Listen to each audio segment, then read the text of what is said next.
enfin les cours c'est fini, il y a tout le monde qui cavale vers la sortie du collège-lycée là. T'es heureux de baiser, tu ressens le meilleur feeling du monde quand tu passes le portail. Carrément t'en oublies que dans 2 mois c'est rebelote mon frère. Et en plus tu rentres au lycée donc Mais voilà, je sais pas comment l'expliquer, mais il y a des moments dans la vie comme ça où t'as l'impression que tout est parfait. Tu ressens une sensation de baiser dans tout le corps. Et là dans ta tête tu te dis ah là c'est bien. Exemple qui est d'actualité et qui suit d'ailleurs l'exemple de l'intro. Le premier jour de vacances. Alors où je recorde cette vidéo, quasiment tout le monde a fini les cours là. Vous savez de quoi je parle. Par contre faut en profiter les frères. Parce que là le pire il est encore à venir hein. Vous allez morfler dans pas longtemps. Et moi ça va, je suis au...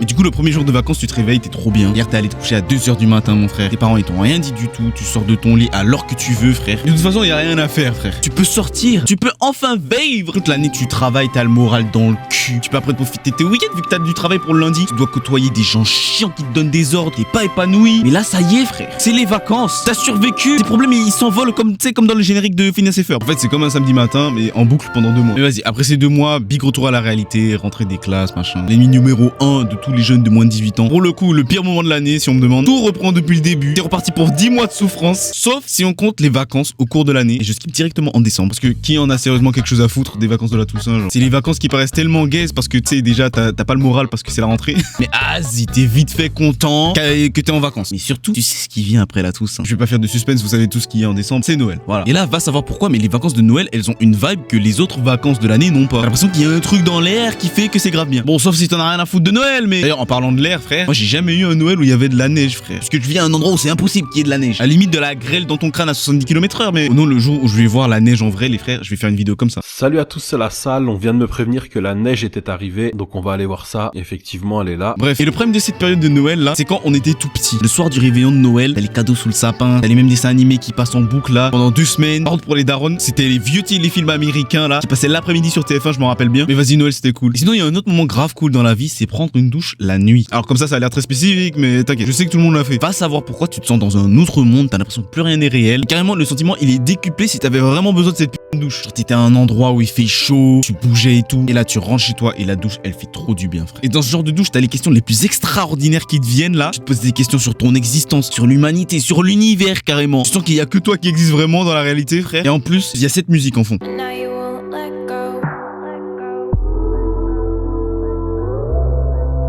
Bref, et justement après cette douche là t'es un peu fatigué, t'as capté. Donc tu fais quoi? Tu vas dans ton bed. Mais vous connaissez, dans ces situations, même les plus grands insomniaques de la terre, ils se mangent un putain de KO direct. Les mecs ils s'endorment raide comme un mort au simple contact du lit. En général quand t'es fatigué comme ça, tu tapes tes meilleurs rêves, t'as vu. D'ailleurs je me fais une passe D, mais j'ai fait une vidéo sur les rêves qu'on a tous fait là. Donc, va la voir s'il te plaît. Oh là là, je viens d'avoir un flashback. C'est toujours dans le même registre. Ok, fermez les yeux. Et rappelez-vous de ce moment, la nuit. Vous vous réveillez au hasard. Vous checkez l'heure et il est 2h du matin. Trop le seum. Et vous sentez que votre oesophage tout entier cherche à faire une révolution mondiale dans votre gorge. En gros, t'as super soif. Donc tu te lèves, tu vas à la cuisine, tu te sers de l'eau. D'ailleurs, j'ouvre un débat, mais la meilleure eau, c'est l'eau du robinet, les frères. Et je sais, on va me dire, l'eau, elle est pas filtrée, il y a du caca dedans. Eh ben, j'aime le caca. Et à ceux qui aiment pas l'eau, parce que ça existe, allez vous faire... Vas-y, bref. Et là, l'eau, quand tu la bois, elle a un goût de malade, frère. C'est comme si c'était de l'eau SSJ3. Non, en vrai, c'est une dinguerie. T'as tellement soif, ton cerveau, il change le goût de l'eau. Donc ça a un meilleur goût que le jus. Non, W cerveau, frère. Et du coup, l'eau, elle est tellement bonne que t'arrives pas à t'arrêter de boire. Et du coup, quand tu retournes dans ton lit, t'as le ventre ballonné de baiser. Ça va péter, mon frère. Et 5 minutes plus tard, bah, tu es obligé de ressortir pour aller au shot, frère. Mais ça valait le coup. Ah, là, j'en ai un qui va parler à plus d'un, c'est recevoir une bonne note. Ça donne un des meilleurs feelings à l'école. Charbonne comme un fou. Toute l'année, t'as des notes éclatées. Et là, pour une fois, t'as eu 17 sur 20, frère. La satisfaction. Encore mieux, c'est quand t'as même pas eu besoin de réviser. Alors là, tu sens que t'es le roi du monde. Et encore mieux, c'est quand t'as eu la meilleure note de la classe. Bon, en vrai, c'est un peu chiant parce que t'as tout le monde qui te regarde. Mais en vrai, c'est grave bien parce que le mec qui a tout le temps des 19, des 20 sur 20 là. Et qui donne jamais la force, fils de p. Bah lui, il a bien le seum. Allez, tiens. Moi, j'ai eu 17. Toi, t'as eu 16,5. T'es machine, fils de p.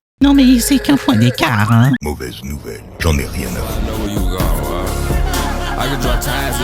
Je vais parler d'un truc aussi, et je pense que c'est une des meilleures choses, c'est avoir des bonnes interactions avec les gens que tu connais pas. C'est juste trop bien, tu rencontres la personne, ça peut être dans la rue au hasard, ou bien alors c'est quelqu'un que tes potes ils te présentent, et la vibe avec la personne, elle est juste W. Du coup, naturellement, quand vous vous revoyez, vous êtes potes direct, et même des fois meilleurs potes, avec qui tu vas partager tes meilleurs souvenirs all time, et c'est vraiment fort. Pas comme ces gens-là qui veulent trop se la jouer solo, mon frère. Ils sont en mode, Moi j'ai besoin de personne, frère. Pas dépendant comme vous là, vous êtes juste faible. frère, va te faire off. Oui, être solo de temps en temps, c'est bien, mais être entouré de gens qui te rendent heureux et full solitaire, ils en ont pas conscience. Mais c'est trop bien. D'ailleurs, il y a pas que les amis, ça peut être aussi la famille directement, et ça c'est encore mieux. Et dernier truc, je voulais le garder en dernier parce que ça m'est jamais arrivé, frère. C'est partir en voyage. Ça doit être trop bien. Dans 2 semaines, t'as l'impression que t'es dans un autre univers, frère. T'es dans un univers alternatif. Tes soucis, ils existent plus. Tu découvres le pays, tu découvres la culture. Mais moi, je suis bloqué. Ça fait 18 ans, je suis bloqué dans mon île, frère. On dirait on est dans un jeu payant, il faut débloquer le DLC de le reste de la map, frère. Donc force à nous, les frères là. Ceux qui vont pas partir en vacances cet été, on a trop le seum. Ceux qui partent en vacances, bah gros GG, les frères, profitez. Voilà. Mais au final, les chômeurs, c'est nous on gagne parce que nous, dans 2 mois, on a pas cours.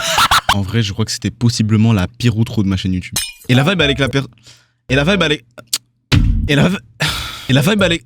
Mais c'est une dinguerie. Et la...